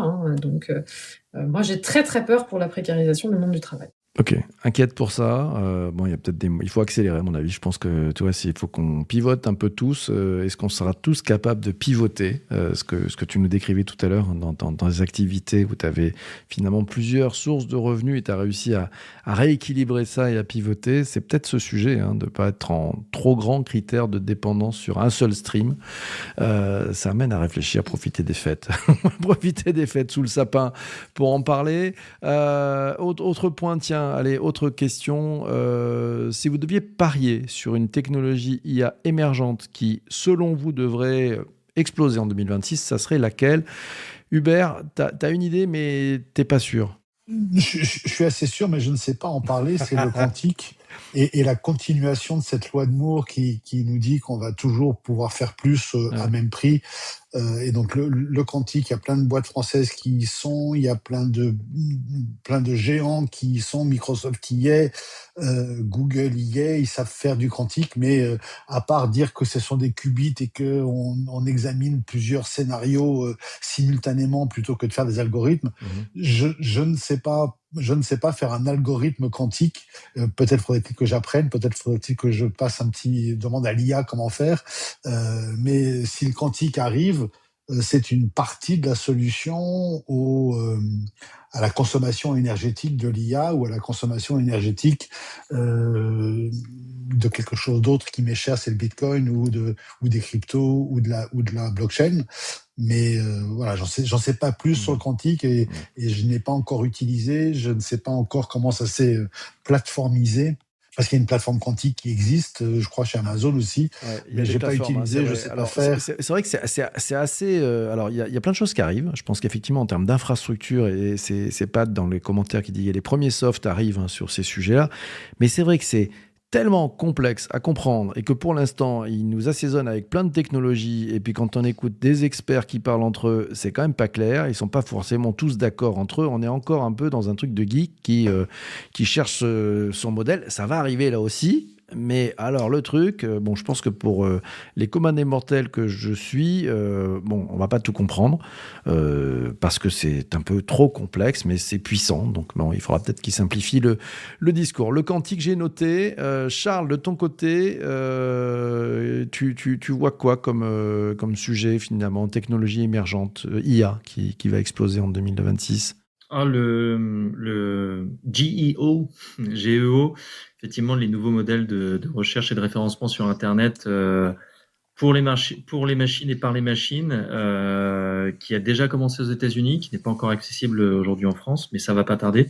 Et pour le coup, je la vois bien faire une énorme accélération, car c'est un sujet qui revient de plus en plus, même au sein de directions qui se sentaient un petit peu éloignées du sujet. Et en fait, là, tout le monde commence à être pris par cette vague parce qu'elle se matérialise concrètement. Et que pour parler de vague en 2026, on l'a vu avec ChatGPT qui avait été sorti en novembre et qui a été un raz-de-marée l'année suivante sur l'Europe. Donc je pense que le GEO va être le nouveau référencement par les algorithmes des IA, va être quelque chose qui va nous rouler dessus avant qu'on arrive à véritablement s'approprier. Christian? Bah écoute, pour moi, ce sera certainement l'année de la vérité de l'IA. Ce sera, ouais, je le vois comme ça, parce qu'aujourd'hui, on parle les systèmes d'IA sont essentiellement en fait en centralisé en mode cloud, hein, surtout tout ce qui est en local, c'est des tests, etc. d'époque. Hein. Du coup, voilà. Alors du coup, ouais, en mode cloud, bah, on a les problèmes de réglementation, de confidentialité, de souveraineté, de dépendance, de fausse souveraineté. Alors moi, pour 2026, je vois donc un nouveau modèle. Donc du coup, on parle de LLM, mais là, du coup, c'est déjà émergent hein, comme système, c'est les SLM, du coup, les Small je te rejoins. Machines. Donc là, du coup, modèle, pardon. Et là, du coup, bah, c'est les modèles qui sont dans la poche. Qui tiennent, du coup, qui fonctionnent en IoT, sur un petit IoT, du coup, sur un mobile, sur un smartphone, sur donc frigo, pourquoi pas, machine à laver, tout ce qu'on veut, mais du coup, c'est une IA, donc du coup, Small, SLM, qui du coup va être dédié à une tâche. On va pas lui faire comme là toutes les IA, hein, ChatGPT, etc. Tout ce qu'on veut, on lui demande un peu de tout et n'importe quoi, de la création de texte à l'image, à la musique, à tout ce qu'on veut, à même des sentiments. Du coup, ce sera dédié. Donc, je vais reprendre un exemple qu'on m'a dit la semaine dernière que je trouvais excellent. C'est une IA qui va être dédiée pour reconnaître des fleurs. Donc là, parce que mon activité, je serai fleuriste. Une IA qui va être dédiée pour reconnaître, je sais pas, une prise de câblage, par exemple. Mais vraiment, donc des IA dédiées, donc les CLM. Donc là, c'est déjà en cours. Donc moi, je vois bien ce petit modèle-là arriver, qui du coup, bah, chacun a son petit modèle dans la poche et pourquoi pas changer selon l'humeur du jour ou l'activité du jour. Aujourd'hui, je suis graphiste et puis je vais aller sur le terrain de Hati, du coup, pour essayer de faire mon site et puis j'irai faire prof pour embêter Hubert. Voilà, du coup, je vois ça, donc des SLM et du coup, PPC, pour rebondir encore une fois, ce sera pas d'époque. Ouais, c'est pas d'époque, hein, des MVP. Et c'est vrai que Small is Beautiful, et on voit que cette tendance-là, en plus, ça va permettre de rentrer dans nos smartphones. Donc, ça va enlever aussi pas mal de sujets de cloud, d'interaction, puisque ça sera logé. Donc, on fera des mises à jour. Ça va devenir des micro-applications, en fait. Hein. Et puis, il y a la capacité, effectivement, peut-être qu'elles interagissent entre elles. Donc, quand on fait interagir des trucs entre eux, il vaut mieux qu'ils soient tout petits les uns et les autres. Ce sera beaucoup plus facile à régler si ça déconne. Hati, toi, tu vois ça comment? Eh ben écoute, moi je reviens un peu à mes idées standardisées, mais pour moi ça va être l'agentique et le début de la robotisation au quotidien, hein, ni plus ni moins, aussi court que ça.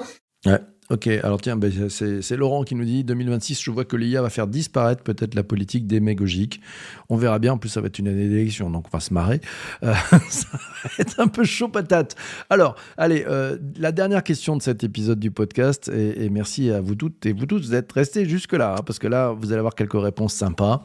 Est-ce qu'il faut penser 2026 comme une année d'accélération ou une année de maturation, ou encore une année de régulation? Et là, je passe le micro à notre cher Hubert. Comment tu vois les choses? Écoute, tu m'as fait évoluer tout à l'heure en parlant de rémunération par l'introduction en Qu'ai-je donc bourse. fait? Mais l'idée de dire qu'il fallait penser à un nouveau modèle économique. Alors, c'est pas le modèle économique de comment rapporter plus d'argent à Gemini, OpenAI en faisant de la pub, ce qu'ils ont arrêté par leur code rouge, mais c'est se poser la question du modèle économique mondial de l'IA, et donc de taxer l'IA, de taxer chaque prompt, de taxer chaque robot, de taxer chaque MCP, chaque API, de quelques millièmes de centimes, pour créer ce fameux revenu universel pour tous les gens qui pâtissent d'hiatrophie, puisque le terme est maintenant posé, et pourquoi pas former ces professeurs d'université populaire qui permettraient de former une grande partie de la population. Je parle de plus de 100 millions ou 200 millions de personnes, je parle pas de l'université qui formerait 2-3 000 personnes. C'est à la centaine de millions de personnes, et le faire en 25 langues simultanées, c'est ça qu'il faut faire, et pour ça il faut de l'argent. Et donc cet argent, ce serait l'argent qui vient de l'IA dans un modèle, pas un modèle économique, mais un modèle sociétal où l'IA redonne de l'argent. Donc une entreprise qui dit tiens, j'économise grâce à l'IA, j'économise tant, et ben dans son économie, on va lui voler par une taxe quelques centimes à chaque inférence, et les remettre dans la machine du revenu universel. Et tu vois, tu as ajouté en plus permettre à des personnes qui sont touchées par l'IA d'acheter des actions de OpenAI, ce qui leur donnerait un autre revenu. Et ça, j'y avais pas pensé, et ça me paraît tout à fait lumineux. Je vais dormir dessus, et demain je vais C'est cadeau. y penser plus sérieusement. Merci Hubert, c'est cadeau. Non, mais et j'aime beaucoup ta façon de voir les choses de façon très massive. C'est-à-dire que c'est pas un cours pour 10 personnes. On prend 100 millions de personnes d'un coup, et boum, et on fait bouger le truc big time. Voilà, ça c'est pas du POC, hein. C'est du Robus chez Hubert. La même question, et je vais la poser à Charles. 2026, accélération, maturation, régulation, tu choisis quoi? Moi, je prends régulation. On a une accélération des conflits internationaux. On a des pays alliés qui se menacent via l'arrêt ou le blocage de certains logiciels utilisés dans l'administration de certains pays, ou même dans des entreprises privées. Donc l'accélération la régulation, accélérer sur la régulation, pour pouvoir justement permettre une meilleure autonomie des pays, une meilleure gestion, surtout en temps de conflit aussi intense que l'on a actuellement, ce qui rejoint l'idée du cloud souverain dont je parlais juste avant. Mais voilà, régulation pour être beaucoup plus sécurisé. Notre Data Protection Officer Worldwide, il dit quoi, lui? Christian? À ton avis, hein. Régulation, évidemment. Ah, voilà, et voilà. Régulation, Charles l'a très bien dit, hein. Et c'est vrai que du coup, on va se répéter, mais on l'a dit tout à l'heure, on a des périmètres différents, tout ce qui est États-Unis, donc c'est vrai que le contrôle, c'est la domination par la vitesse, en fait, donc la liberté à tout prix, il faut aller vite, qui que le coûte, on s'en fout des données, de ce que ça va faire. La Chine, c'est l'inverse, hein, c'est la souveraineté, du coup, qui est contrôlée. Et c'est vrai qu'en Union européenne, du coup, nous, on a, du coup, la régulation qui est fondée sur des valeurs, en fait, tout simplement. Donc c'est vrai que c'est important. Alors c'est vrai qu'on peut pas se battre, hein, c'est clair net. On l'a déjà dit, j'ai vu dans les commentaires, on a du retard en Europe ou en France, hein, sur tout ce qui est intelligence artificielle. C'est vrai qu'on peut accuser divers facteurs, mais c'est vrai que du coup on est en retard face aux États-Unis et à la Chine essentiellement. Charles a raison en parlant de l'Inde, hein, c'est vrai que il faut pas les négliger. Et c'est vrai que le seul atout qu'on a, en fait, où on peut se battre, du coup, c'est la régulation. Et c'est vrai que c'est d'attaquer à leur budget, ce qu'on fait déjà, en fait. Du coup, ils respectent pas, du coup, hop, on tape à leur porte-monnaie.